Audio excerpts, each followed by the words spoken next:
जय हिंद दोस्तों, मैं मोहम्मद मतीन मॉडर्न क्लासेस के यूट्यूब चैनल पर आपका स्वागत है। दोस्तों आज हम जो चैप्टर लेके आए वो है पाचन तंत्र। पाचन तंत्र का पहला पार्ट है। आइए देखते हैं दोस्तों, बहुत महत्वपूर्ण प्रश्नोत्तरी।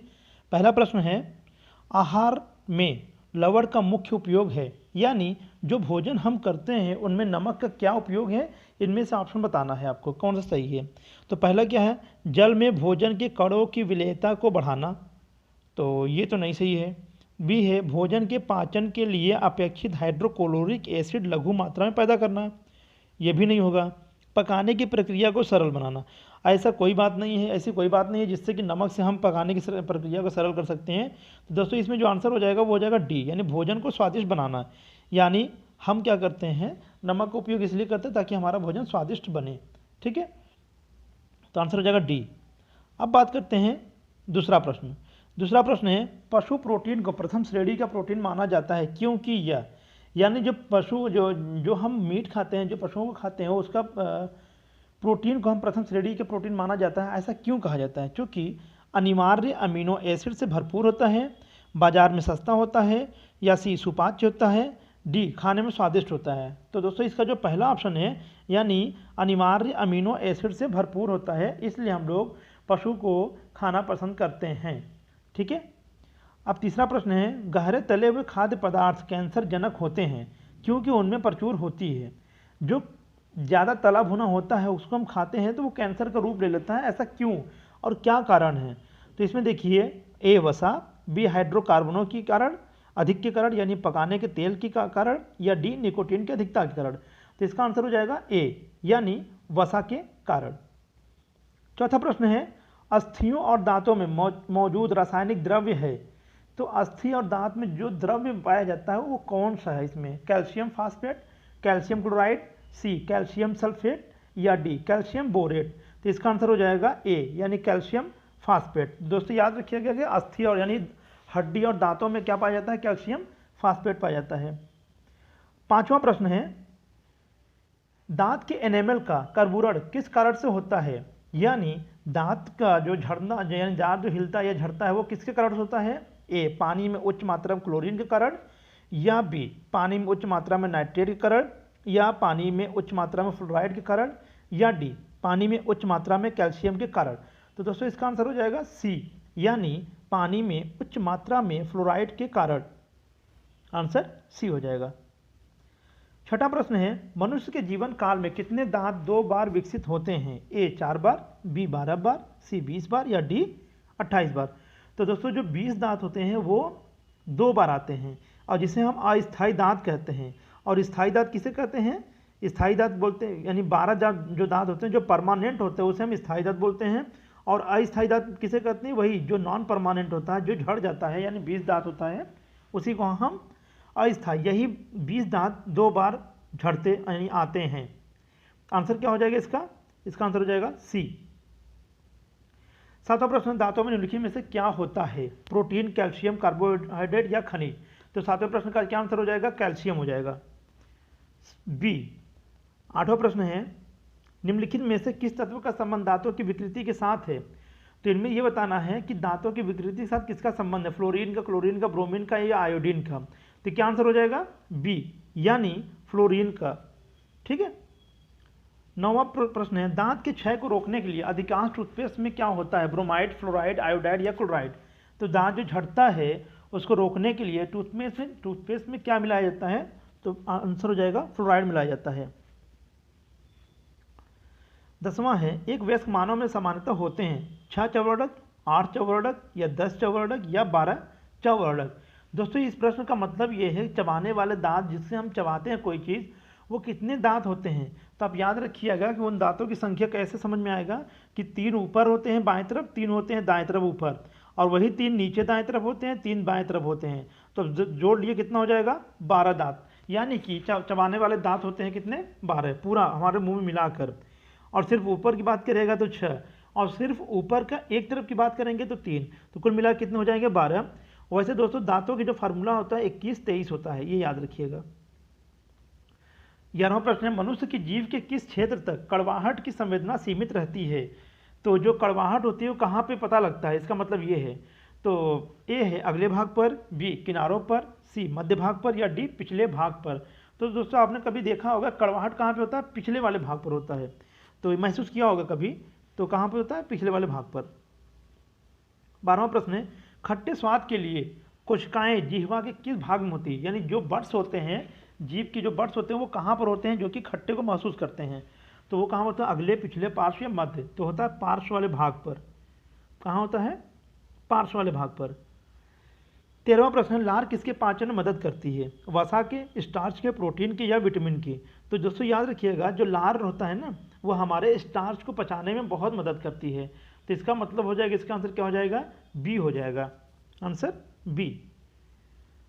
अब 14वां प्रश्न देखते हैं, लार में कौन सा एंजाइम पाया जाता है? तो लार में एरेनिन, टाइलिन, टेनिन या रेजिन? आंसर हो जाएगा बी, यानी लार में टाइलिन नामक एंजाइम पाया जाता है। 15वां प्रश्न है, निम्नलिखित में से कौन सा लार का लाभ नहीं है? इनमें यह बताना है कि जिसमें लार जो हमारे मुंह में बनता है वो उससे क्या लाभ नहीं होता है। तो देखिए पहला आंसर क्या है? यह निगलने में मदद करती है। बिल्कुल सही है दोस्तों, अगर हमारे मुंह में लार कम बनता है ना तो हमें निगलने में बहुत कठिनाई होती है। ठीक है, इस वजह से लार का बनना बहुत ज़रूरी है। दोस्तों एक बात याद रखिएगा कि दिन भर में लगभग 1 से 1.5 लीटर तक लार बनता है हमारे मुंह में, इसलिए लार का होना बहुत ही आवश्यक है। और लार के पाचन कार्यों में शामिल है भोजन को गीला करना और भोजन की लुगदी बनाना, ताकि उसे आसानी से निगला जा सके। लार में जो एंजाइम एमाइलेज होता है ना, वो जो स्टार्च को शर्करा में तोड़ता है, इसलिए लार का होना बहुत आवश्यक है। आइए दूसरा प्रश्न देखते हैं, यह शरीर में आरबीसी की वृद्धि करती है? तो देखिए लार का जो काम होता है वो ये तो नहीं होगा, यह आरबीसी में वृद्धि करती है, तो आंसर यही हो जाएगा। और सी देखते हैं, यह मुख तथा दांतों को साफ रखती है? हाँ बिल्कुल सही है। आप सोचिए जरा सा, मुंह में कुछ फंसा रहता था, हम लोग क्या करते हैं? लार ऐसे मतलब अपने ज़बान से हिला के उसको क्या करते हैं? साफ कर देते हैं। तो ये भी सही हो जाएगा। यह होठों तथा जिह्वा की गति को अनुकूल बनाकर बोलने में मदद करती है? बिल्कुल सही है। यानी कि हमारा कभी कभी ज़बान सूख जाता है, तो जब लार निकलता है तो हमें क्या होता है? बोलने में आसानी होती है। और लार नहीं बनता है तो हम उसी बात को बोलते हैं तो कुछ वर्ड नहीं समझ में आते हैं ना। इसका मतलब इसमें जो आंसर सही हो जाएगा वो हो जाएगा बी। इसे पूछा गया कौन सा लार का कार्य नहीं है। 18वां प्रश्न है, डायस्टेज एंजाइम का स्रोत है? तो डायस्टेज जो एंजाइम होता है उसका मुख्य स्रोत क्या है भाई? ए लार ग्रंथि, अमाशय, यकृत या अग्न्याशय? तो लार ग्रंथि है, आंसर हो जाएगा ए, यानी लार ग्रंथि। 17वां प्रश्न है, अमाशय में, अब देखिए क्या, अमाशय में एंजाइम प्रोटीन को पचाने में मदद करता है, ये कौन सा एंजाइम है जो प्रोटीन को पचाने में मदद करता है? ट्रिप्सिन, पेप्सिन, लार एमिलेस या अग्न्याशय नली? आंसर हो जाएगा बी, यानी पेप्सिन। क्या हो जाएगा आंसर? B, pepsin. 18वां प्रश्न है, अमाशय ग्रंथियों की पेप्सिन स्रावी कोशिकाएं हैं? तो जो अमाशय ग्रंथियों की जो पेप्सिन स्रावी कोशिकाएं वो कौन सी हैं? अम्ल कोशिकाएं, भित्ति कोशिकाएं या मुख्य कोशिकाएं या कलश कोशिकाएं? तो आंसर हो जाएगा सी, यानी मुख्य कोशिकाएं। 19वां प्रश्न है, निम्न में से किस पाचन अंग में अम्ल होता है? तो अम्ल किस में होता है? आंसर बताना इसमें, अमाशय में, छोटी आंत में, अपेंडिक्स में या कोलन में? देखिए इनमें जो अम्ल होता है जो पचाने का काम आता है उसे बोलते हैं अमाशय। अमाशय में हाइड्रोक्लोरिक अम्ल पाया जाता है जो भोजन को पचाने में बहुत महत्वपूर्ण कार्य करता है। ठीक है, अब बात करते हैं 20वें प्रश्न की। तो 20वां प्रश्न, निम्नलिखित में से कौन सा अम्ल अमाशय रस में रहता है? अभी मैंने बताया था आपको, ए हाइड्रोक्लोरिक, बी नाइट्रिक या सी सल्फ्यूरिक अम्ल या डी स्कार्बिक अम्ल? आंसर हो जाएगा ए, यानी हाइड्रोक्लोरिक अम्ल पाया जाता है अमाशय, यानी पेट से निकलता है जो। 21वां प्रश्न है, मवेशी घास निगलने के उपरांत, यानी जो मवेशी होते हैं ना वो घास को जब निगलते हैं उसके बाद वो कहाँ रखते हैं, कहाँ एकत्रित करते हैं? आंसर है प्रथम अमाशय, भोजन नलिका में, छोटी आंत में या लार ग्रंथि में? तो इसका आंसर हो जाएगा ए, यानी प्रथम अमाशय में। पहले वो कहाँ रखते हैं? अमाशय में रखते हैं। 22वां प्रश्न है, मानव के अमाशय में अम्ल एक्स उत्पन्न होता है, यानी एक्स मतलब कौन सा अम्ल है? देखिए ध्यान दीजिएगा, जो भोजन के पचाने में सहायता करता है। तो एक्स है वो क्या है? एसिटिक अम्ल है, मेथनोइक अम्ल है, हाइड्रोक्लोरिक अम्ल है या सिट्रिक अम्ल है? इसमें बताना है कौन सा वो अम्ल है जो कि अमाशय में उत्पन्न होता है। तो उसका नाम है हाइड्रोक्लोरिक अम्ल, आंसर हो जाएगा सी। 23वां प्रश्न है, आसंजित श्लेष्माभ क्षारीय एडहेरेंट म्यूकाइड यानी पदार्थ द्वारा अमाशय के भीतरी आवरण को ढक लेने से क्या होता है? अब इसमें ऑप्शन देखिए, मंड का पाचन होता है, जीवाणुओं का नाश होता है, या श्लेष्मिका पर पेप्सिन का प्रभाव होता है, या डी विषाणु संक्रमण पर रोक लगाती है। तो इसका आंसर सी हो जाएगा, श्लेष्मिका पर पेप्सिन का प्रभाव होता है।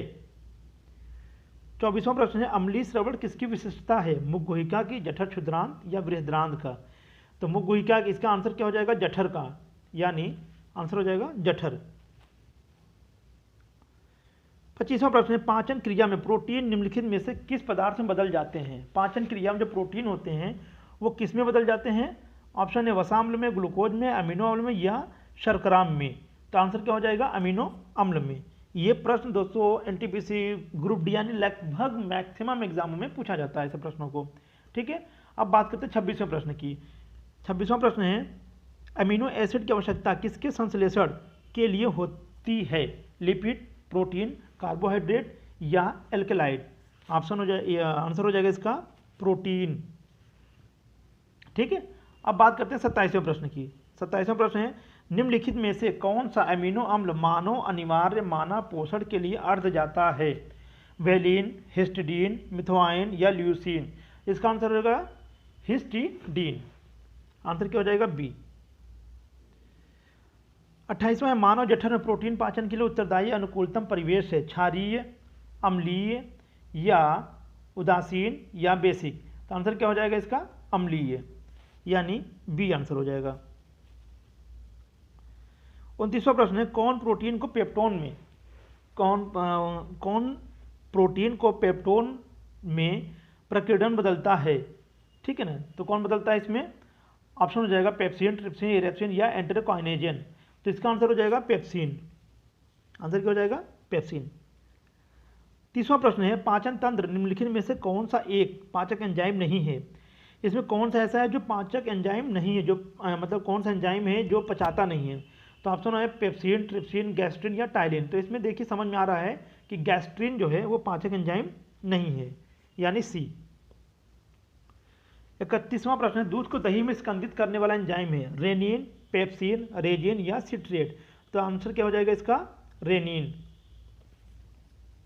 आंसर क्या है इसका? रेनिन हो जाएगा। कभी कभी देखा है आपने कि बच्चे जब दूध पी लेते हैं और तुरंत उल्टी कर देते हैं, तो क्या होता है, यानी बच्चों के अंदर रेनिन की मात्रा सबसे अधिक पाई जाती है। और हम लोग क्या करते हैं, हम लोग अगर दूध पी के तुरंत उल्टी करेंगे तो वही दूध हम लोग तुरंत उल्टी कर सकते हैं, मतलब पूरा निकाल सकते हैं। लेकिन वो जब बच्चे उल्टी करते हैं तो वो थक्का से जम जाता है। तो कौन सा रेनिन होता है, वो कौन सा एंजाइम होता है? तो उसको बोलते हैं रेनिन एंजाइम। अब देखिए 32वां प्रश्न है, दुग्ध प्रोटीन को पचाने वाला एंजाइम है? यानी दूध जो प्रोटीन होता है उसको पचाने वाला एंजाइम कौन सा है? पेप्सिन, ट्रिप्सिन, रेनिन या इरोप्सिन? आंसर क्या हो जाएगा इसका? रेनिन। 33वां प्रश्न है, दूध में कौन सा प्रोटीन शर्करा युग्म है? यानी वो कौन सा प्रोटीन है और शर्करा है दूध में पाया जाता है? देखिए केसिन सुक्रोज ना, केसिन लैक्टोज, फेरेटिन माल्टोज या एल्बुमिन ग्लूकोज? तो इसका आंसर जो हो जाएगा वो हो जाएगा केसिन और लैक्टोज। शर्करा के रूप में लैक्टोज हो गया और केसिन क्या हो गया? प्रोटीन हो गया। ठीक है, यानी 33वां आंसर क्या हो जाएगा? बी। अब बात करते हैं 34वें प्रश्न की। 34वां प्रश्न है, दूध में पाया जाने वाला मुख्य प्रोटीन कौन सा है? अभी बात हुई है कौन सा प्रोटीन था वो? केसिन। तो एल्बुमिन नहीं होगा, ग्लोब्यूलिन नहीं होगा, ग्लोबिन नहीं होगा, तो इसका आंसर हो जाएगा केसिन। अब बात करते हैं 35वें प्रश्न के, एंजाइम के प्रोटीन भाग को क्या कहते हैं? आइसो एंजाइम या हेलो एंजाइम या एपो एंजाइम या उपयुक्त सभी? तो दोस्तों जो एंजाइम के प्रोटीन भाग होता है उसे कहते हैं एपो एंजाइम। तो आंसर क्या हो जाएगा इसका? सी, यानी एपो एंजाइम। 36वां प्रश्न है, निम्नलिखित में कौन सा पाचक एंजाइम नहीं है? अब इसमें यह बताना है कौन सा पाचक एंजाइम नहीं है। पेप्सिन नहीं है, रेनिन, इंसुलिन या एमिलाप्सिन? तो दोस्तों याद रखिएगा कि जो इंसुलिन होता है वो पाचक एंजाइम नहीं है। ठीक है, क्या है वो, कहाँ से निकलता है इंसुलिन? इंसुलिन निकलता है अग्न्याशय से। ठीक है, तो ये आंसर हो जाएगा सी। 37 यानी 37वां प्रश्न है, पेट में भोजन को पचाने के लिए निम्नलिखित में से किसकी खास आवश्यकता होती है? तो जो पेट में भोजन होता है उसको पचाने के लिए किसकी खास आवश्यकता होती है? हवा की, पानी के, एंजाइम की या खनिज की? आंसर हो जाएगा एंजाइम की आवश्यकता होती है, सी। 38 प्रश्न है, ग्लूकोज को इथाइल अल्कोहल में कौन सा प्रकीर्णन बदलता है? उसका नाम क्या है? इन्वर्टेज, माल्टेज, जाइमेज या डाइस्टेज? तो इसका आंसर क्या हो जाएगा? आंसर हो जाएगा सी, यानी उसको बोलते हैं जाइमेज। जाइमेज। 39वां प्रश्न है, किस एंजाइम की उपस्थिति के कारण HIV अपना आकार अक्सर बदल लेता है? तो कौन से एंजाइम है जिसके कारण HIV अपना आकार बदल लेता है? रिवर्स ट्रांसक्रिप्टेस, एंटेरोकाइनेस या न्यूक्लियोडिटेस या न्यूक्लियोडिटेस। आंसर हो जाएगा रिवर्स ट्रांसक्रिप्टेस, आंसर हो जाएगा ए। 40वां और अंतिम प्रश्न है हमारे इस चैप्टर का, पिछली मछली एक प्रथम श्रेणी का प्रोटीन है क्योंकि उसमें होते हैं। तो प्रथम श्रेणी का प्रोटीन है मछली, और उसमें क्या होता है? आवश्यक अमीनो अम्ल, अनावश्यक अमीनो अम्ल, सभी आवश्यक बसीय अम्ल या कोई अमीनो अम्ल नहीं। तो दोस्तों मछली जो होता है ना प्रथम श्रेणी का प्रोटीन माना जाता है क्योंकि उसमें होता है आवश्यक अमीनो अम्ल। दोस्तों ये रहा हमारा आज का 40 प्रश्न पाचन तंत्र से संबंधित। इसका दूसरा पार्ट भी लेके आएंगे, उसमें भी आपको कुछ प्रश्न मिल जाएंगे, बहुत अच्छे प्रश्न। अक्सर वो प्रश्न आएगा दोस्तों जो हमेशा एग्जामों में पूछा जाता है।